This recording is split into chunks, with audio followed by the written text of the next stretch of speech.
Academica Media.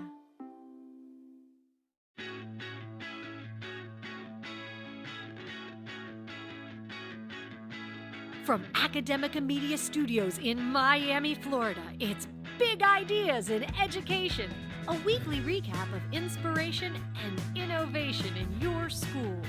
Hello, education lovers. We are overjoyed to have you here this week on our latest installment of Big Ideas in Education. I'm Ryan Kairalla from Doral College, joined happily by Dr. Sarah Boulos from Somerset Academy Schools. Hi, Sarah. Hi, Ryan. Hello, everyone.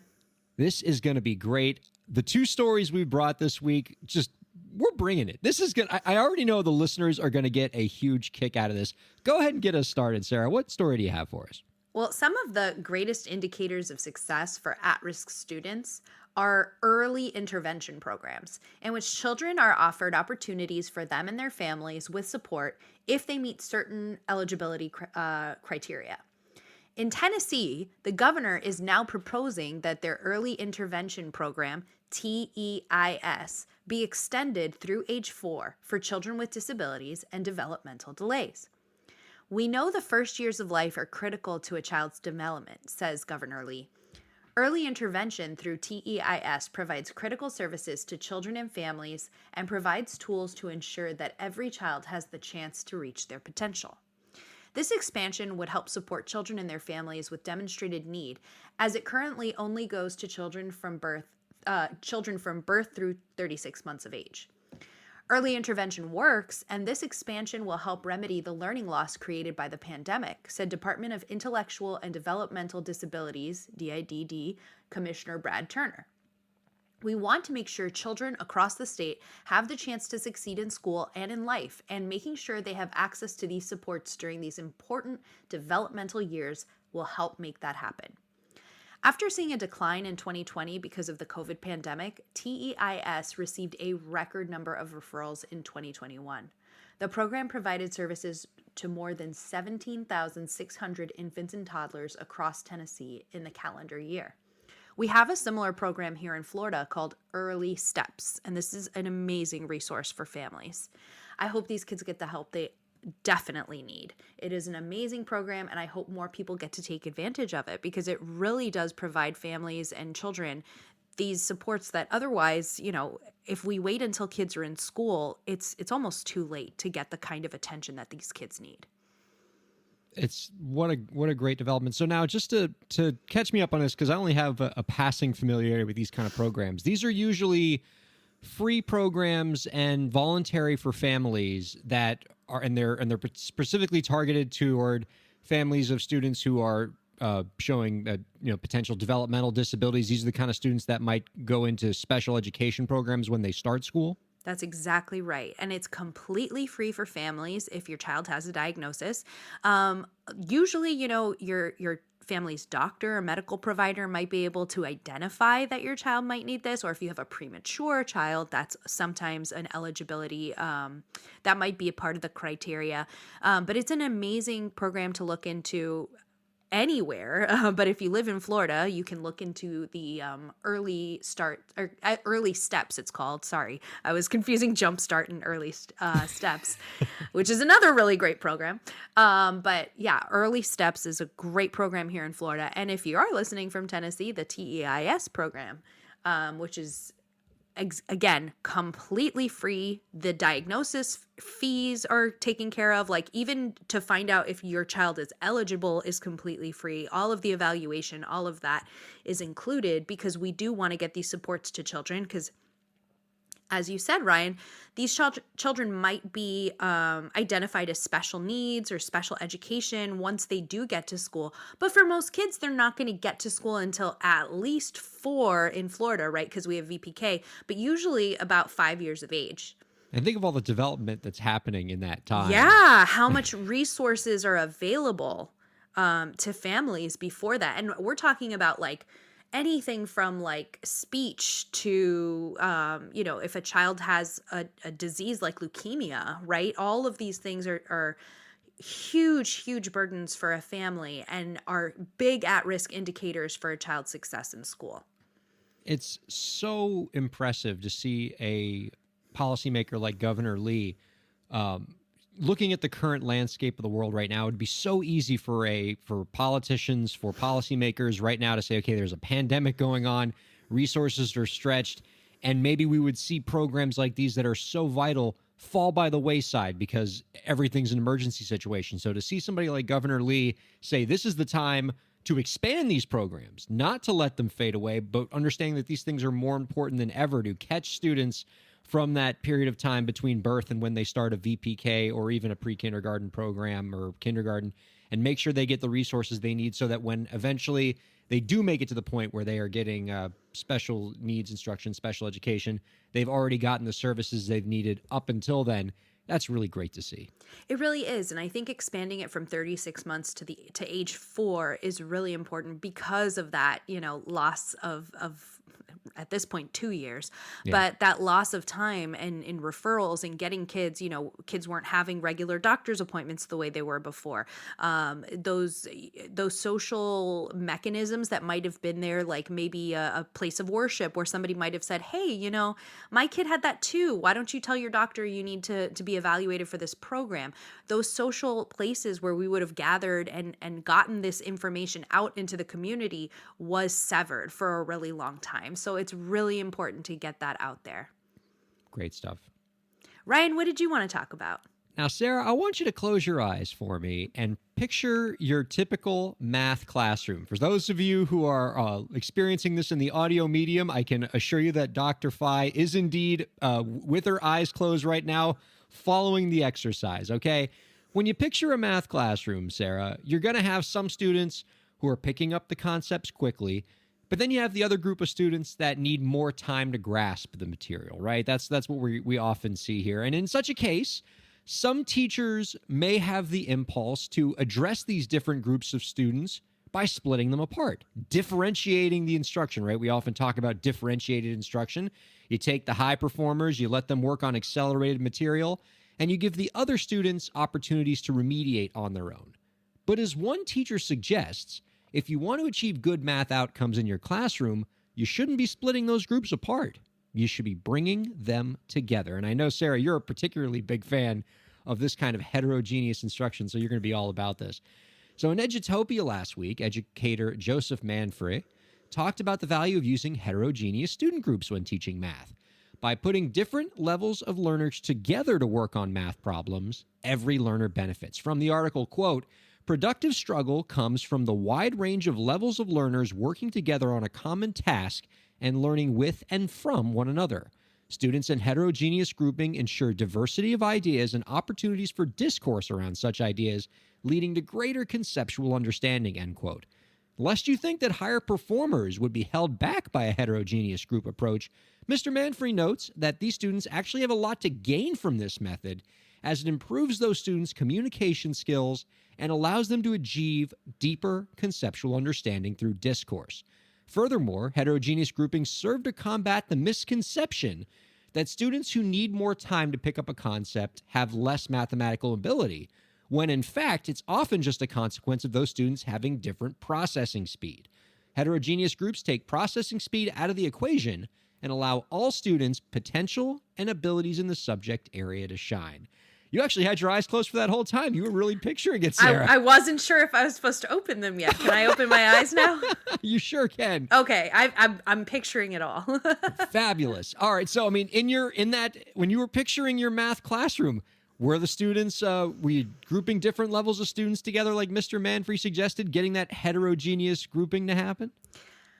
So I have so many thoughts about this. First of all, I'm really excited that we're talking about groupings because when I talk to teachers about grouping students and we talk about differentiation, as you mentioned, we sometimes we debate the merits of heterogeneous grouping or homogeneous grouping, right? So when we have students together who all need to learn a particular skill versus let's work together, regardless of skill level in this particular concept, let's put them all together. And I think there are lots of pros and cons for both. And so I personally, as an educator, I think it's really important to really school myself on when is it appropriate to use one type of grouping over another. In a math classroom, I think a lot of us tend to lean towards homogenous groups because we're thinking everybody needs the same skill, right? So I'm going to reteach that skill. And I think that there's also a danger. We've all been in that group where it's like one person's doing all the work and one person's not. That's always a fear. So really identifying clear roles in a group and helping students to work well in a group is a really critical skill that I think if we can practice that in the classroom, it's going to make these groups as successful as what it sounds like this teacher was seeing. Absolutely. And I was particularly intrigued by what he was saying about how this sort of heterogeneous grouping really helps what you might consider to be the highest performing students in a math class, which, as the writer of the article notes, they're not necessarily your best mathematicians. They just have the highest processing speed.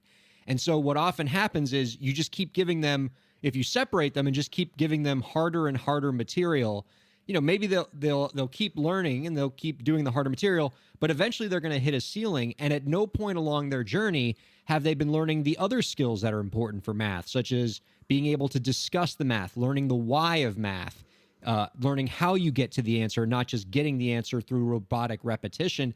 And a great way to learn those other kind of math soft skills is by discussing problems in groups and teaching those skills to other students.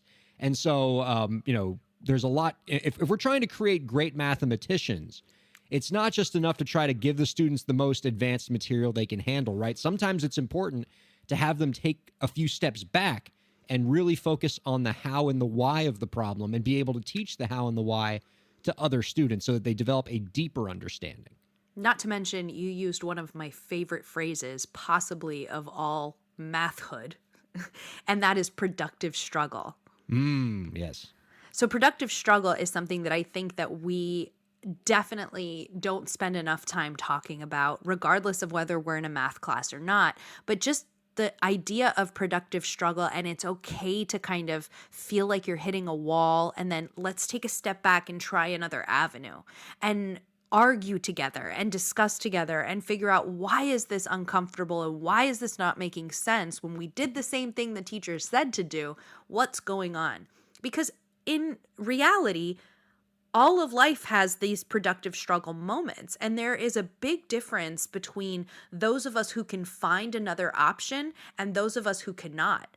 And truthfully, those of us who can successfully problem solve are generally the ones that become the leaders.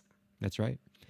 I'm curious about something. I mean, we're talking about this from the math perspective, but I kind of want to know where the practices are sitting right now in the literacy field. When I was in school, I think hetero or homogenous groups were all the rage, right? You had the group A and the group B in your reading class, and the stronger readers were in one group, and the readers who needed more time and attention were in the other group.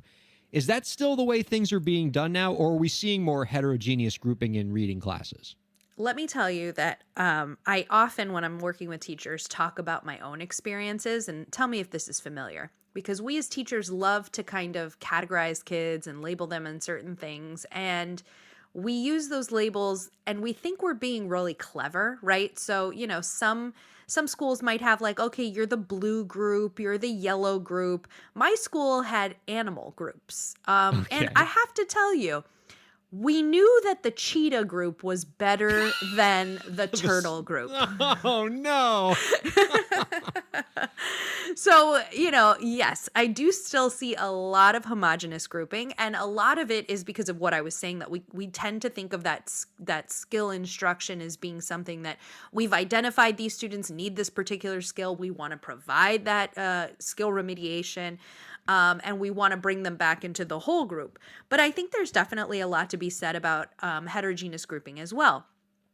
I tended to use a lot of flexible grouping with my students where I would, sometimes, depending on what we were doing, I would use these homogeneous groups, and sometimes I would mix them up into heterogeneous groups.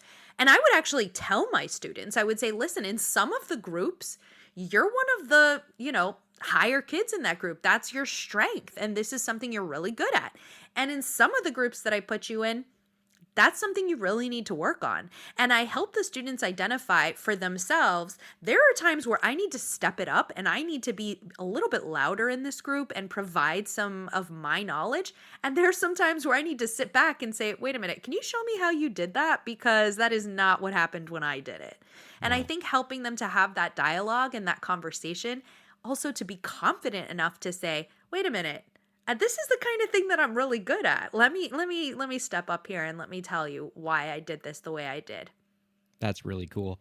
Now, as a side discussion to all of this, this article did make me think a lot about my own journey as an educator and how I have and my relationship, I would say, with processing speed and student processing. And the more I've read about this idea of, when you get a student, when you're assessing a student's assignment, how much are you assessing the student's mastery versus just processing speed? And more, I've been trying to create assessments in my own work that kind of take processing speed out of the equation, because I'm not teaching faster mental processing. I want to assess subject matter mastery. And so I find that more and more in my own assessments, I am leaning away from time pressure assignments. I used to have timed exams that I would administer online. I don't do that anymore. I do take-home exams now. And because of what Mr. Manfrey is talking about in this article, that when he had students that were performing well in math, he realized it wasn't just that they were better mathematicians than the other students objectively. It was just that there's these other factors that were complicating it. And he wanted to use heterogeneous groups for his purpose, which was to sort of isolate that processing speed variable and get rid of it and get down to the subject area mastery. So it just made me think about like my own journey as a teacher and the way I'm designing assessments lately. Yeah, and there's a lot of ways I think that we can combat that. We can talk, and it depends on whether or not we're talking about like whole group and we're doing just a whole class assignment and you're asking questions, or whether we're talking about student input assignments. So are we talking about something that they could do, something they're turning in, which might cut that down a little bit as well. So there's a lot of different variables there that you're getting my cylinders firing, and I'm thinking all these different things that we could be talking about. Well, I tell you, when I try to find articles, I'm always thinking, like, is this something that I know Sarah is going to sink her teeth into? And boy, I think I nailed it this week. Anything that I know, because I knew it was a math article, right? But I'm like, and I know you don't love the math articles as much as you love the reading articles. I don't know. I think people are surprised how much I have to say when we talk about math. Without a doubt. But I also think this article was kind of a reading article in disguise, because a lot of the concepts here I know hit on stuff that you often speak about in your own classroom and in professional development settings, and the lessons here are ones that we can absorb in any other discipline as well. So I think I nailed it this week. I feel pretty good about it. Oh, we'd love to hear what you all think as well, listeners. Please tweet at us at Academica Media with the hashtag Big Ideas in Education. Let us know what you think of the stories this week. I hope you love them as much as we do. Sarah, always a pleasure. Same to you, Ryan. Thanks, everyone.